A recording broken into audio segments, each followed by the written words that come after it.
One of the things that I was thinking about, and this is really coming from this past weekend, I ran my first marathon. I ran the Charlotte Marathon. Frank Spencer, Alec Neal, Griffin Gervais, Jonathan Amos. Let's go, Griff! Let's go, Griff! Let's go, Griff! Let's go, baby! Let's go! And I had been training for about 5-6 months, and really learned along the way and was very aware throughout the entire process of how much I actually loved the process. Sure, I had goals and sure, I had things that I wanted to accomplish and achieve, but it was more about the dedication, the discipline, the trusting the process, the really immersing myself into the experience that I'm proud of. And I learned so much, and it's helping me continue to keep going with this kind of venture or exploration into more running. And I'm sharing that, and I'm sharing with you guys the idea of the commitment to the process, because that's so much of what Come Home represents. Sure, we have the outcome. Sure, we know from the research and data what will happen. But for me and for Come Home, it's so much more about the process. I remember getting into this training block for the marathon, and it being my first marathon. I remember thinking, yeah, I have ambitious goals that I want to hit, but I don't want to burn myself out or stretch myself too thin, or not really commit to where I do the race, something happens, I probably don't like it, and I'm like, I'm never doing it again. I wanted to keep doing these things, and that's the same way that I look at the way I'm structuring the work Come Home is doing. It's like we want to support schools and we want to support educators on embodying emotional intelligence. It's a process, it's a journey. It's not a curriculum. Sure, we have things we teach you, and sure, we have certain skills and resources that are tied to potential outcomes, but it's more about how do you take on this new approach to education? How do you take on this new piece of who you are and what you can bring to the table for your students and for your community and for your schools? Like, can you bring that? And can you do it over a long period of time? Can you be excited about it? Can you embrace it? Can you pivot and navigate it, knowing that it's now just a part of who you want to be and how you want to show up and those different things? And so the process, the older I get and the more and more from a personal and professional experience and just what I'm committing myself to as a founder and as someone who is prioritizing certain aspects of my life, whether in my work or outside, I'm continuing to be reminded of and continuing to advocate for how much it's so important that we fall in love with the process. And I know we hear that all the time. It sounds so like cheesy, but it's so true. When we can commit to the process and fall in love with the process, the rest of it takes care of itself.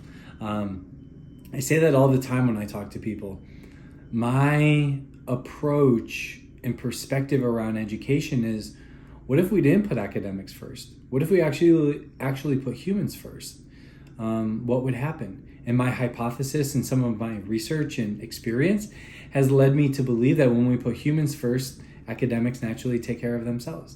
And that's the exact same thing. It's like if you put your training first, what happens with that outcome? It might naturally take care of itself, which for my case, it did, right? Same stuff with emotionally intelligent schools and educators and integrating it into schools. If we put the humans first, if we develop the humans, pour into them, what's going to happen on the other side? So just another reflection, walking away from something that isn't directly tied to Come Home itself, but plays such a role, because so much of it is learning about me and learning about Come Home and just what our intention is and mission is. And, you know, I don't use curriculum intentionally. I use approach, I use framework, right? Because it's this way of committing to the process that's ongoing and it doesn't stop. So just wanted to share that and tie that to something that I experienced this past weekend after being in the process for so long, the highs, the lows, the ups, the downs, the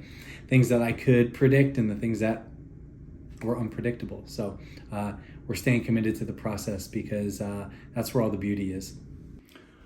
One thing that has been really, really cool about creating this vlog and just documenting the behind the scenes of building Come Home is it continues to give me clarity around what Come Home is committed to doing. One of the things that it's very broad, but it's a very big driver of what I try to do day in and day out is how do we create an educational system where there's no barriers to entry?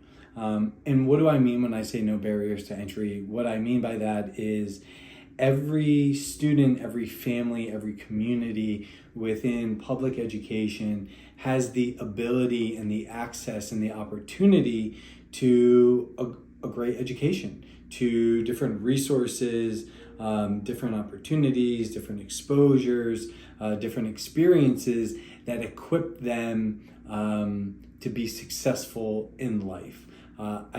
So often what I've noticed coming from a background of working in different demographics and different socioeconomic status schools is a lot of the needs from a student perspective all kind of remain the same. What's missing is the way that the structure of school is set up, or the way that the school district is interacting with families is different, or the resources available is different. And that's where I firmly believe that while our work is specific in one area, it really blends into the world of, well, what would a school system and district and policies and environment look like if we actually removed all barriers? And I believe that. I believe every student and every family and everyone who's putting their child into an education system deserves the greatest experience, the best experience, and the exact same equitable opportunities and access to everything.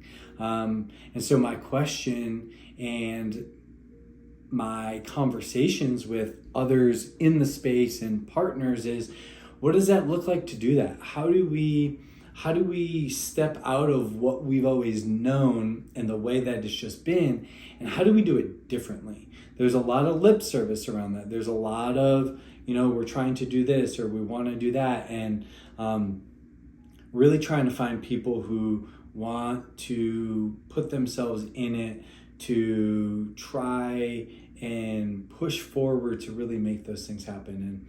And I share that often, or I'll share it in little glimpses, whether it's through our LinkedIn or through our website or having conversations with people. But that's a real firm belief of mine is I believe that every child should be able to have the best educational experience with zero barriers that block them from access, opportunity, knowledge, and really just the things that they need to be able to thrive in life. So that's something that I continue to work on. It's kind of this byproduct of what some of our work does, because when we have emotionally intelligent educators and leaders in schools and districts and states, we start to rethink and redesign the way things are going, because we're coming in through a different lens, which allows us to think about experiential learning, think about equity, think about different things that we're doing in terms of resources and funding to really start to bring an experience together where every student's able to thrive.